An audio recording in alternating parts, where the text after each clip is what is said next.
El valor de las niñas, niños y adolescentes en nuestra sociedad es sencillamente imposible de determinar. Es muy alto, es que ellos son probablemente lo mejor y más importante con que contamos.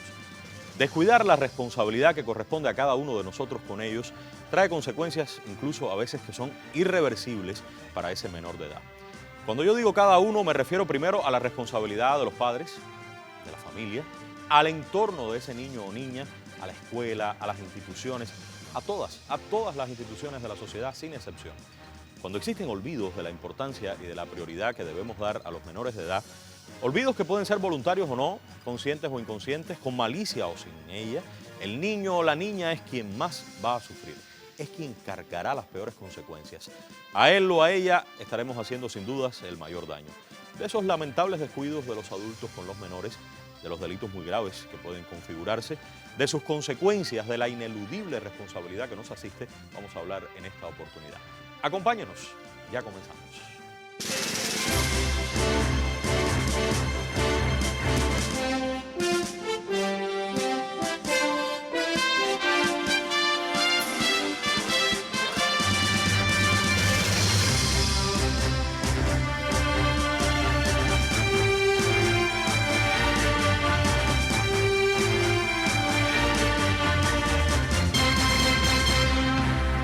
Para mí un enorme placer contar con tres compañeras. Tres mujeres me van a acompañar en este tema y las tres por primera vez están en el programa. La coronel Luciana Calixto Prieto es la segunda jefa de la Dirección de Atención a Menores del Ministerio del Interior. Coronel, un gusto que esté en Hacemos Cuba por primera vez. Bienvenida.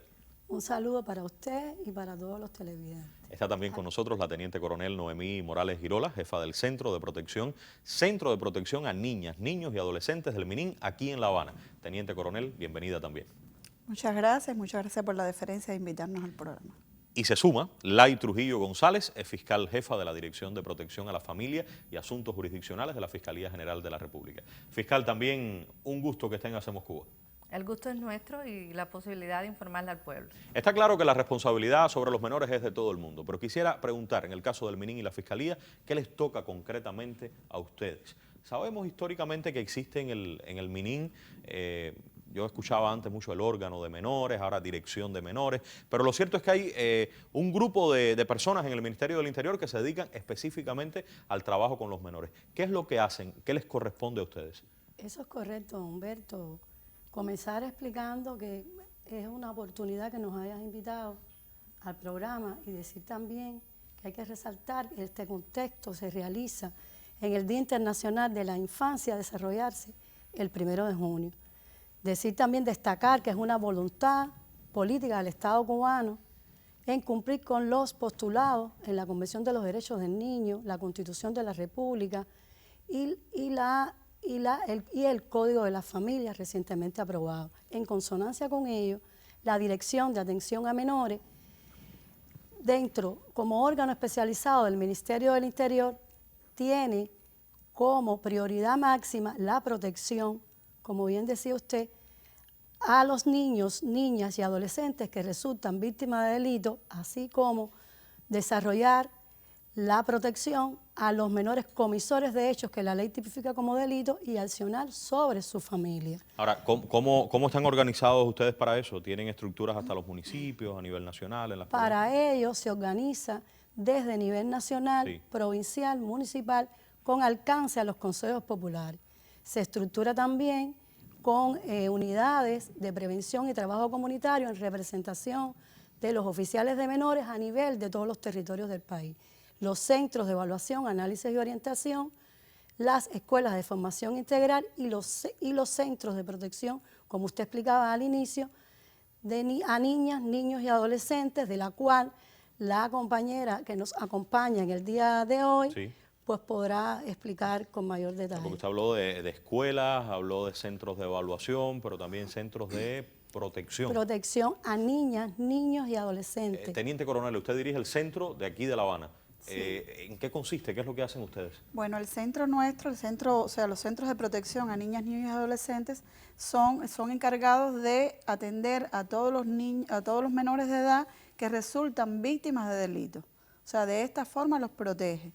Estos centros cuentan con personal altamente calificado, o sea, especializado, que además de esta calificación son personas caracterizadas por un alto sentido de humanismo, por lo sensible que resulta este tema.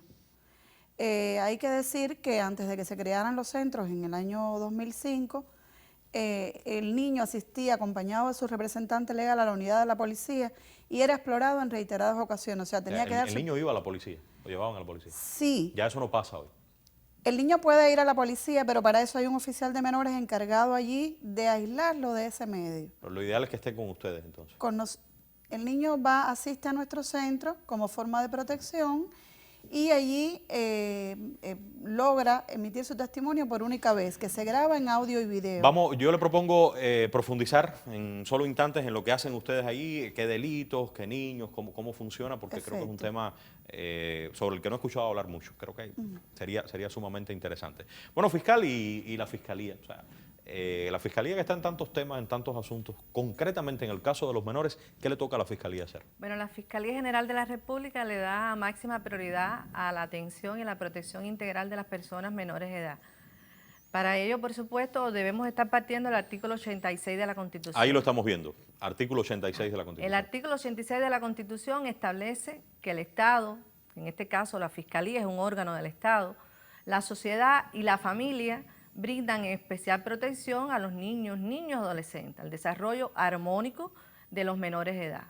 Entonces, para ello tiene creadas estructuras la Fiscalía General de la República, estructuras a nivel nacional, una dirección de protección de la familia y asuntos jurisdiccionales, departamentos provinciales, fiscales a nivel municipal, a nivel provincial, en el órgano nacional que se dedican a la atención de la tramitación de los asuntos que se conocen para poder lograr esa protección integral que se requiere, en cumplimiento, por supuesto, de lo que establece el artículo 156 de la Constitución de la República, que establece la misión constitucional en el control de la acción, del ejercicio de la investigación, el ejercicio de la acción penal pública y además del control de lo legalmente dispuesto. Bueno, yo quiero, después de esta introducción, ir a tres situaciones diferentes en el tiempo del programa. La primera es adultos. Fíjense cómo desde que comenzamos estamos diciendo que todas estas situaciones que vamos a describir aquí, los responsables son los adultos. Somos los adultos porque no hacemos lo que nos corresponde, es la sociedad, son las instituciones, porque no están los menores lo suficientemente protegidos, atendidos, y se derivan en situaciones como estas que vamos a describir. Adultos que cometen delito, y en la comisión de ese delito están participando menores de edad, niñas, niños y adolescentes con ellos. En la visión de la Fiscalía, ¿cuáles pueden ser estas situaciones, fiscal? Bueno, con relación a los hechos delictivos con participación de menores, es decir, de adultos con participación de menores, tenemos ejemplos, por ejemplo, de menores que participan de conjunto con adultos en hechos de robo con fuerza. ¿Robo con fuerza? De robo con fuerza. ¿Por qué? Porque esa constitución física del propio menor permite en ocasiones la entrada por un orificio no destinado a una entrada habitual a una vivienda, por ejemplo, y por ahí se introduce el menor de edad permitiendo a ver, la usted está abertura. diciendo que robo con fuerza en la casa, pero la ventana es pequeña, el adulto no entra, no cabe, pero el pequeño sí. El pequeño sí lo hace y lo utiliza al menor de edad para la comisión del hecho delictivo. Entra, puede ir a la puerta, abrir tranquilamente la llave y... no pasa Así. nada. Bien. ¿Qué otra situación puede dar? Se puede dar también en los delitos de droga, por ejemplo. Son adultos que se utilizan a los menores de edad para el traslado de la droga. Es decir, los involucran en este tipo de hechos, incluso los inculcan en ocasiones al consumo de este tipo de droga, de Que un adulto marihuana. ponga en la mochila del pequeño la droga, es difícil imaginar que la va a transportar el niño. Que la va a transportar. Y es difícil que las autoridades entonces conozcan que ese menor esté trasladando, a no ser que haya algún tipo de información al respecto, la droga y el adulto utiliza esta vía para hacer el traslado. ¿Qué otro ejemplo? Pudiera ser también en la generación de bienes, por ejemplo, cuando un hecho de robo, un hecho de hurto, enajenar los bienes también son utilizados por los menores, y los menores logran trasladar los bienes sustraídos hasta el destinatario final. Le doy un teléfono robado al niño o la niña, no lo sabe, le digo, entrégaselo a alguien, no tiene idea de lo que... Y está trasladando un bien que ha sido sustraído. Los niños que pueden estar en la calle, en conductas que no estamos habituados en Cuba a ver eso, que pueden estar pidiendo en algún momento algo. Es un niño que tiene escuela, que tiene garantías. ¿Por qué pasa esto? También. La responsabilidad es del padre. Ese niño es víctima porque está haciendo eso. Es víctima porque el padre tiene una responsabilidad. Digo, padre, madre o quien detente la responsabilidad parental. Cuando hablamos de padre, hablamos de los representantes legales. Sí. En sentido general, la persona que tenga a cargo su guarda, sus cuidados. Y lo pone en la práctica de esa mendicidad. Cuando ocurre todo esto, coronel, ¿qué hacen ustedes? ¿A partir de qué momento que tienen noción ustedes de que un adulto irresponsable ha involucrado a un menor en alguno de estos hechos que son delitos para el mayor, pero para el menor no? O sea, ¿qué hacen ustedes con este niño? Es importante, en primer lugar, resaltar que en cualquiera de las circunstancias, el menor de edad es víctima de delito, es víctima de los adultos. Es importante también decir que no obstante a eso existen, es decir, hay menores que cometen hechos que la ley tipifica como delito y el tratamiento que se realiza es despenalizado, educativo, preventivo y de protección. ¿A partir de qué momento ustedes sí? Una vez conocida la participación de un menor mediante en un hecho que la ley tipifica como delito mediante la denuncia, el oficial de menores que hablamos al inicio es el encargado de velar por su protección y realizar la caracterización y la investigación sobre las características personológicas del menor, la familia, y contribuir, por supuesto, con su protección. O sea, ustedes hacen una evaluación de ese niño. Exactamente. O sea, ese niño no va detenido, ese niño... O sea, ¿qué medidas para ese niño? Aquí está el decreto ley del año 1982, ¿es lo que está vigente? Es correcto, y en estos momentos, a tenor con las políticas de protección integral a la niñez, las adolescencias y la juventud, está en revisión. No obstante, en las evaluaciones que se realizan son de carácter psicológico, pedagógico, jurídico. ¿Qué pueden hacer con ese niño? ¿Cuáles son las medidas? A ver, las medidas fundamentales que están establecidas en el decreto ley 64, como usted explicaba. Ahí estamos viéndolas. Exactamente, están definidas, es decir, están vinculadas esencialmente y fundamentalmente a otras instituciones de conjunto con el Ministerio del Interior que participan en reforzar la atención y tratamiento especial que se les brinda educativo a estos niños. Aquí veo atención por trabajadores sociales de la FMC, ubicación del menor como aprendiz de oficio, internamiento o asistencia obligatoria en una escuela de conducta regida por Educación o por el Ministerio del Interior. Vamos a ver otras medidas, pero todo está enfocado, como hemos dicho, a que ese menor es víctima y es hacia todo lo que no funcionó y lo llevó a que ocurriera ese hecho lamentable. Vigilancia reforzada de los padres, tutores o de los que tengan a su cargo el menor, obligación de tratamiento médico, vigilancia y atención por el MININ, atención individualizada. ¿Qué es la vigilancia reforzada de los padres? Vigilar a los padres de forma reforzada. ¿Qué es esto? Es la responsabilidad que tienen los padres que asumen, los representantes legales o los que tengan a cargo el menor, de velar por su desarrollo armónico e integral. Además, esta medida se le aplica, es importante conocer que esta medida es aplicada al 100% de los menores que se evalúan en los centros de evaluación, análisis y fiscal, y si la persona que llevó al menor a cometer ese delito es el papá, o es la mamá, o es el abuelo, o es un familiar cercano.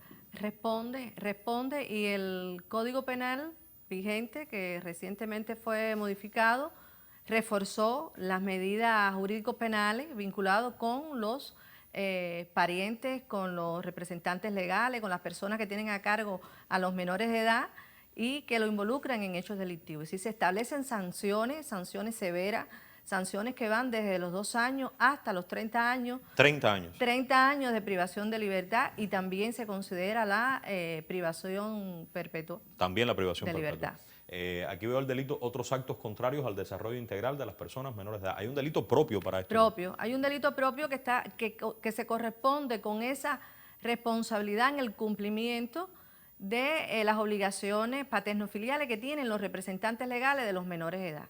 Es decir, cuando se establece y se estudia, se analizan los procesos penales y se determina que hay responsabilidad directa de los representantes legales en el delito en el que el menor ha sido víctima, tiene una sanción, y una sanción severa, porque así lo recoge las normas penales.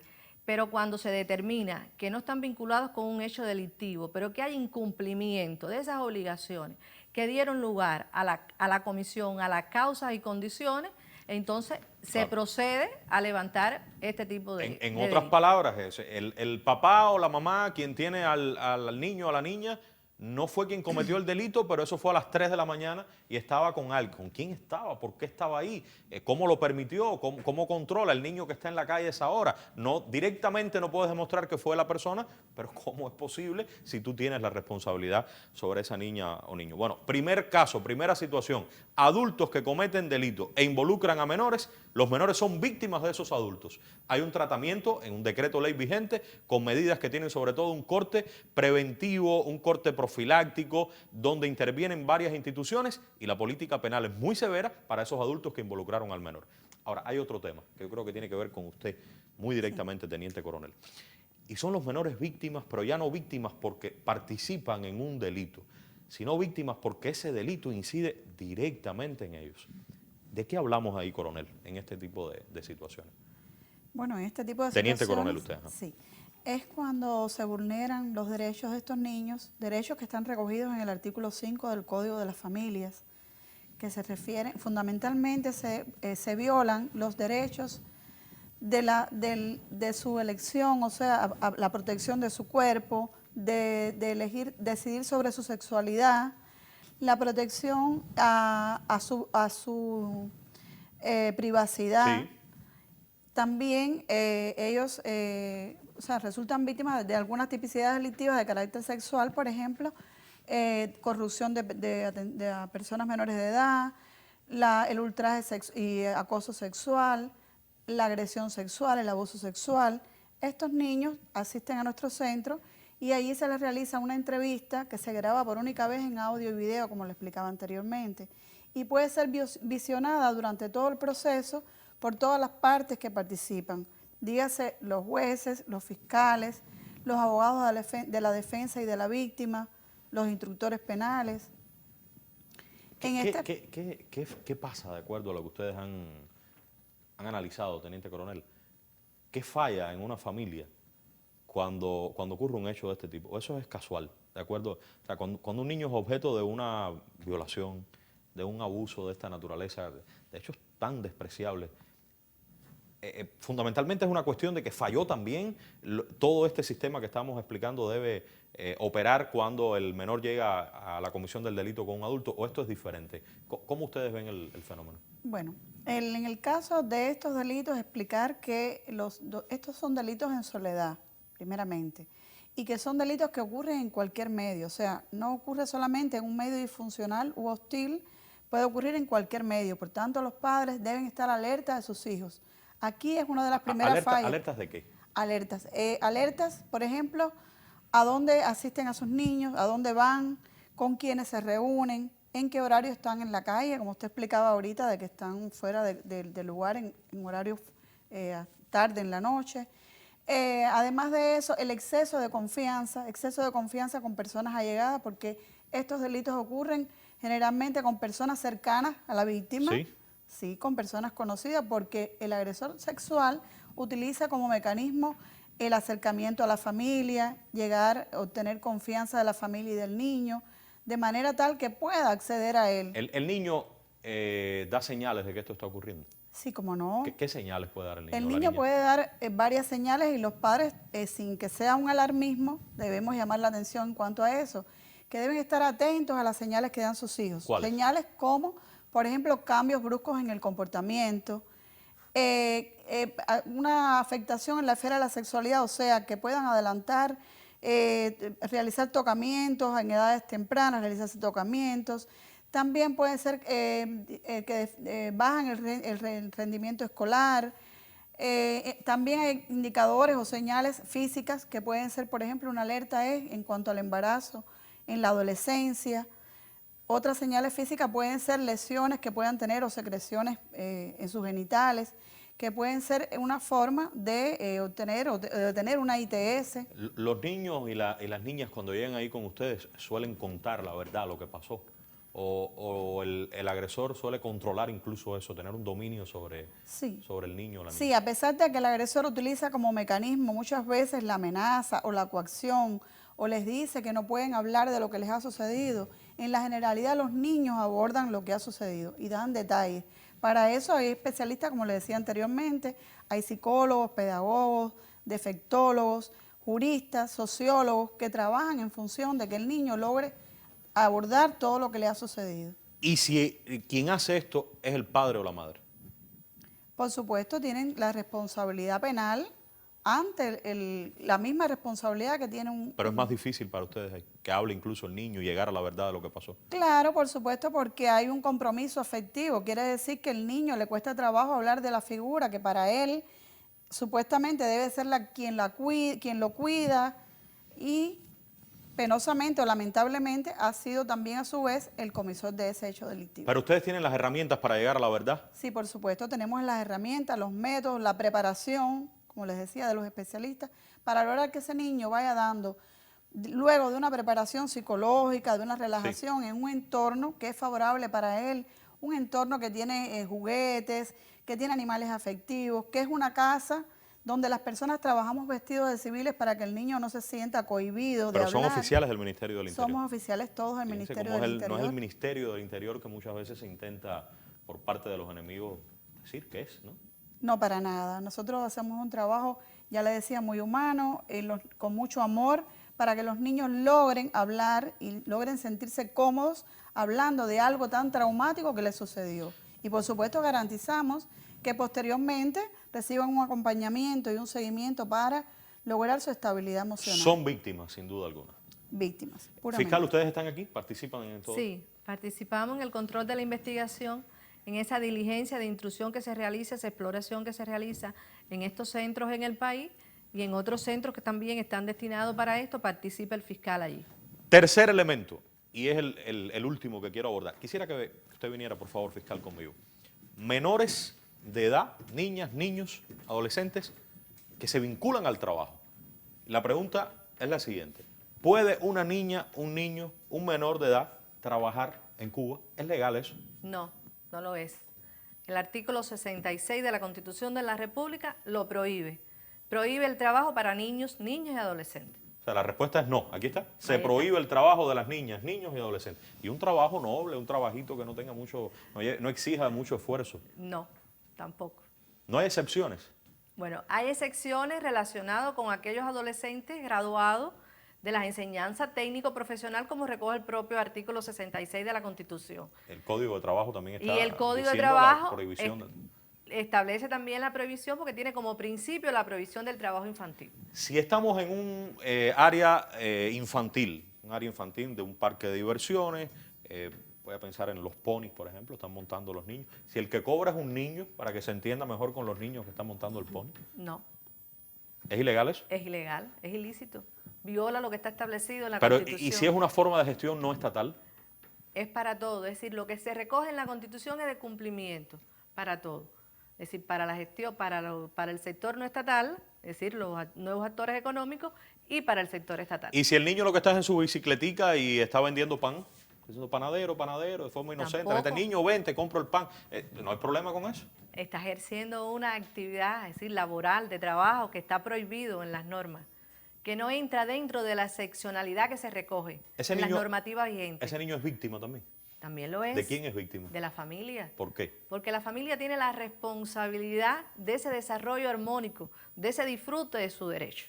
Y cuando el niño está trabajando, está violando porque tiene el Estado, la familia que proteger, en este caso la familia, sus representantes legales específicamente, tiene que proteger esa explotación económica que puede ser sujeto el menor o ese desarrollo de un trabajo que sea nocivo para su salud. ¿Existen tipos penales que puedan sancionar a los responsables de que un menor esté trabajando? Sí, ¿Cuáles, por ejemplo? Existe lo del artículo 329 y 366 que están relacionados con el empleo, aquí empleo ilegal del trabajo de las personas menores de edad, y ahí establece que aun y cuando la persona menor, en este caso está establecido de 17 años de edad, realiza un trabajo, incluso con el consentimiento propio o con el consentimiento de los representantes legales, están incurriendo en un delito.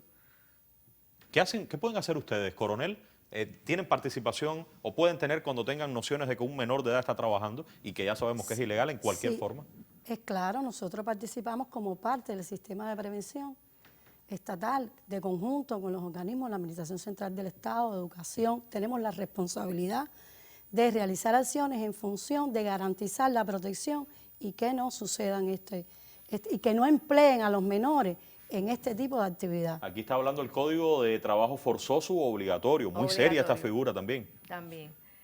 Pero alguien puede decir, no, pero es que no, el niño no está obligado, el niño está haciéndolo conscientemente, a lo mejor se divierte, la pasa bien, se le está inculcando el trabajo en una edad temprana. Pero esto va contra el derecho que tiene el menor de edad. El menor de edad es sujeto de derecho y ese derecho hay que respetárselo, porque ese empleo, es decir, esa actividad laboral va en contra de su desarrollo físico, de su desarrollo mental, de su desarrollo espiritual, incluso del desarrollo social adecuado del menor de edad. Las normas lo recogen así. Se recoge además en el Código de la Familia. Una de las cuestiones que se establecen como alcance de él, el ejercicio de la responsabilidad parental, en el artículo 138 del Código de la Familia tiene que ver con esto. Es decir, esa armonía en el desarrollo integral adecuado del menor de edad. Y esto es una de las cuestiones que afectan ese desarrollo integral. Entonces, coronel, teniente coronel, se nos acaba el tiempo. Posición del Ministerio del Interior en cuanto a la atención integral a los menores en este país. No permitir que ningún niño,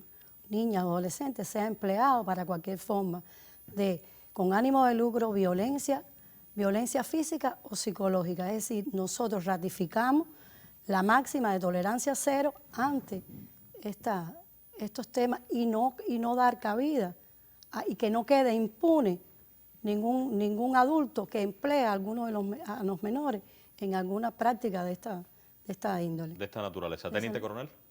Bueno, decir que continuamos fortaleciendo el trabajo integrado en sistema, creo que esto es importante, prevenir es muy importante también y ratificar la máxima de nuestra coronel, lo que explicaba, que no debe haber impunidad, todo el peso de la ley contra estas personas que cometen delitos. Fiscal, y la política es bien severa de la Fiscalía. Bien severa. Es bien severa y yo creo que nosotros debemos concluir haciendo referencia al artículo 9 de la Constitución, que dice que hay que cumplir estrictamente con la legalidad socialista. Es decir, es una obligación de todos el cumplimiento de lo que está establecido. Y todo lo vinculado con la protección del menor de edad está establecido en las normas nacionales e internacionales. Bueno, para mí ha sido un placer enorme el tema con 3 mujeres. Por cierto, la coronel es la segunda jefa de la Dirección de Menores, pero su jefa, que es la coronel Quintas, está también con nosotros. O sea que ellos refuerzan el carácter de la ternura y como en la Fiscalía hablan de mujeres de acero y miel, efectivamente, en este tema de los menores, el MININ, la Fiscalía, y ojalá otros órganos lo hagan de esta misma forma en pos de combinar esa ternura para los niños y esa fuerza contra aquellos que violen lo que corresponde para ellos. Hoy hemos hablado de 3 situaciones, en resumen, en el programa. Adultos cometiendo delitos e involucrando de forma irresponsable a menores de edad. Adultos abusando de menores y convirtiéndolos en víctimas directamente de ese acto que describíamos, despreciable. Y adultos que son responsables de que menores de edad estén trabajando, lo cual, quedó claro, está terminantemente prohibido en Cuba, es ilegal. Ante las 3 situaciones, el enfoque hemos visto que es el mismo. Los adultos son los responsables. A los adultos habrá que exigirles lo que corresponde y hacerlo con la fuerza que determina la ley. El Estado, la sociedad y las familias tienen que brindarles especial atención. La Constitución es muy clara. Voy a terminar así, en uno de los relatos, voy a intentar recordar, de la Edad de Oro, en la Galería de las Máquinas, Martí escribía: a los niños no se les ha de decir más que la verdad y nadie debe decirles lo que no sepa que es, como se lo está diciendo, porque luego los niños viven creyendo lo que les dijo el libro o el profesor y trabajan y piensan como si eso fuera verdad. De modo que si sucede que era falso lo que les decían, ya les sale la vida equivocada y no pueden ser felices con ese modo de pensar, ni saben cómo son las cosas de veras, ni pueden volver a ser niños y empezar a aprenderlo todo de nuevo. Por ahí está la cita.